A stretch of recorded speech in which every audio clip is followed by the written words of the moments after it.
Welcome to the Stop Overdrinking and Start Living podcast, where high-achieving working moms come to learn how to stop overdrinking, reduce overwhelm and anxiety, and show up like the players they were meant to be. I'm your host, Angela Mascenik, and let's dig in. Welcome to episode 22, Money, Emotions, and Overdrinking Part 2. What's up? How are you guys? Did y'all have a good Memorial Day weekend? Mine was pretty good. Took the kids up to a cabin in the mountains with another mom and her two kids, and we had a great time. We hiked, we swam, we ate s'mores, and just enjoyed some nice outdoor time with friends and just kind of escaping for the weekend. So pretty uneventful, and got back on Monday and took the kids to the opening day at the pool and got ready for the week. So it's been pretty good. My husband's been gone for a week now in Germany and France, and I've been here with the kids managing it all, and it's been pretty good. We are looking forward to seeing him when he comes home in a couple days, though. Last week was part 1 in this 2-part episode. If you haven't listened to it, don't worry, you can after this one. Last week I discussed why we typically spend money. We are driven to spend money on things because of how we think it'll make us feel. But today's episode is more about the language we use when we talk about money, our thoughts about money, and what value we put on things we spend money on in our lives. I want you to evaluate everything you have in your life right now. All the things. All the experience you have bought, the meals out, the bottles of wine, the vacations, the clothes, the gas you put in your car, the car you drive, the house you live in, the food you buy, your iPhones, internet, Netflix, Hulu, HBO Now, Amazon Prime, money you spend on your nails, your hair, clothing, things for your home, your kids' clothes, camps, lessons, sports, movies, going out for dinner, all of it. Lots of stuff to spend your money on, right? Now, if I asked you to give me $5,000 to stop over drinking, most of you would immediately say, I can't afford that, and your work to pursue stopping over drinking would come to a screeching halt. Now, that's not the cost of my program. I'm just using it as an example here to show you some of your automatic thoughts about spending money. We think we can't afford things because we have so many other financial obligations. But I'm going to challenge you on how you think about this. You don't have to have a car payment or a mortgage or internet or Netflix or iPhones and to get your hair done or to buy new clothes or to go on vacations, right? All of that is a choice you are making because of how it will make you feel. We buy Netflix for entertainment, so we aren't bored. That's an emotion. We have an iPhone for convenience. It feels easier and more efficient to have a small computer in our jeans pocket. We pay someone to cut and color our hair because we feel prettier with it done professionally. Do you see where I'm going here?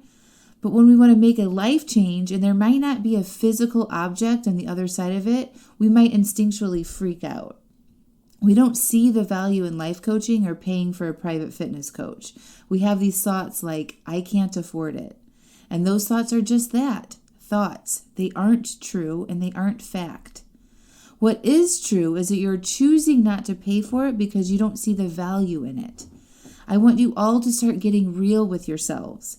Instead of saying, I can't afford it, say, I'm choosing to spend my money on other things, like iPhones and vacations and trips to the salon every month, or going out to dinner 3 times a week. If you had to give up a vacation or a trip to the salon for 2 months, or give up going out to dinner for 2 months to stop over drinking, would you do that? Be honest with yourself. If the answer is no, you aren't willing to make that sacrifice, then ask yourself why. Is it because you don't believe it would work? You don't believe it's worth it, or you aren't worth it? Is it because you have to pay for preschool or college tuition this month? Those are the answers you have to question. You don't have to do anything. Those have to thoughts make us feel like it's not a choice, and it always is, my friends. It's always a choice. So when you tell me you can't afford private coaching, you are making a choice about what you want to spend your money on. You just aren't being honest with yourself about it.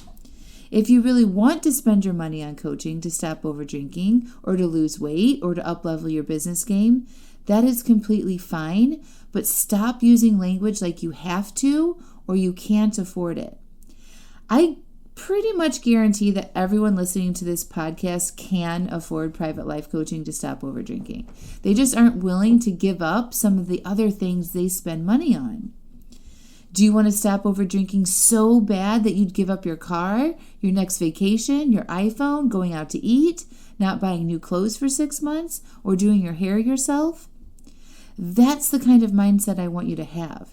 Just like living a fulfilling and amazing life typically doesn't have room for over drinking, our bank accounts don't have room for that either. Just like our brains have a capacity for conscious thoughts, and if they are occupied with thoughts about drinking and regret and beating yourself up and then fighting with yourself, whether to drink or not, when we are allowing our minds to be filled with those thoughts, we don't allow room for thoughts that will move us forward to create the lives of our dreams. Our money is the same. It's pretty unusual for most people to have that privilege to buy whatever they want whenever they want it. We have to be willing to let go of some of the things that aren't serving us in our goals and desires to stop over drinking. And right now, if you have a lot of money thoughts or are in debt, I'm guessing it's because you have money thoughts that aren't serving you. In the topic of money, I like to speak of it in investment terms. When you hire a coach, you are making an investment to your life and to your mental health.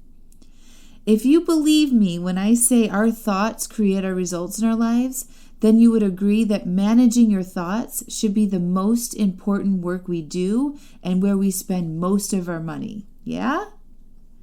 So the investment that you pay to improve your thoughts is the best money you will ever spend in your entire life. It's also the least risky investment because you can guarantee your results from that investment.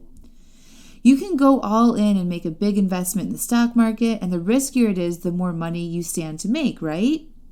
Well, with our minds, the more money you spend, the bigger results you will get every single time, because the only factor to control is you.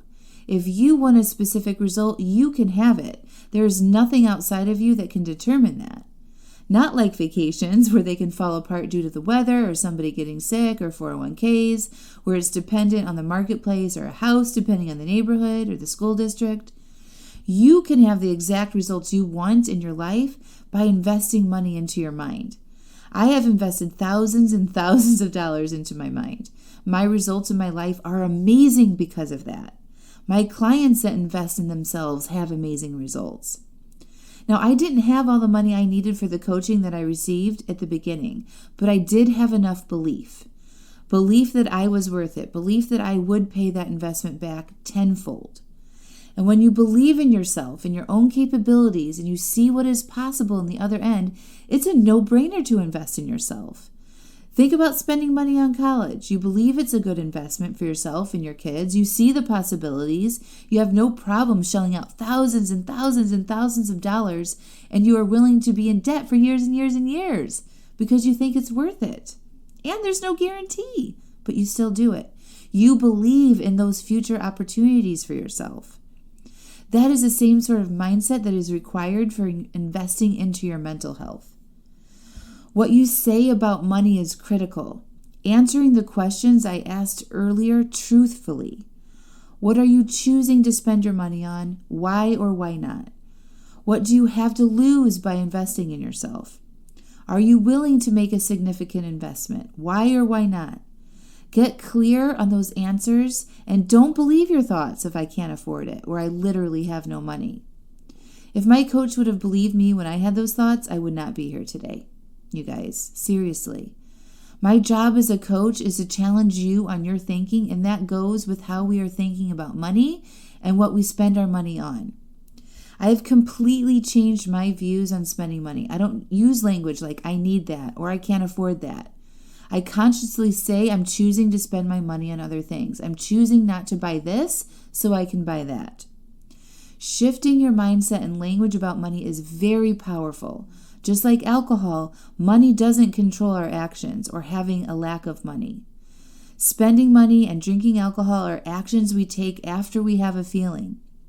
If you decide to do some work on your money thoughts, you will feel more in control and empowered to make better decisions on what you do or don't spend your money on. And I'm using coaching here as an example because it's what I do and it's what I've spent a lot of money on. But if you are in the process of making any financial decision, you can apply everything I'm speaking about to those situations. You should consciously think about spending money. You should really love your reason for doing it and understand what you hope to achieve by spending the money. I happen to know for a fact that spending money on yourself to help manage your mind, to live the life you want to live, is the best investment you will ever make. Your life starts in your mind, and if it's a mess, your life is going to be a mess.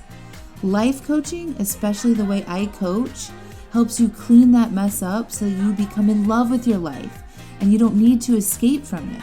And that, my friends, is absolutely priceless. So do you want to talk to me about private coaching? I'm inviting you to schedule that free 30-minute consultation by clicking the link in the show notes. Don't let ideas or thoughts about paying for coaching hold you back from this. Take the next step. Schedule this free consult. There's no money exchange here.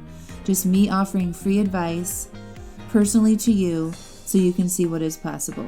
All right, the link to do that is in the show notes. I'll talk to you all next week. Have a good one.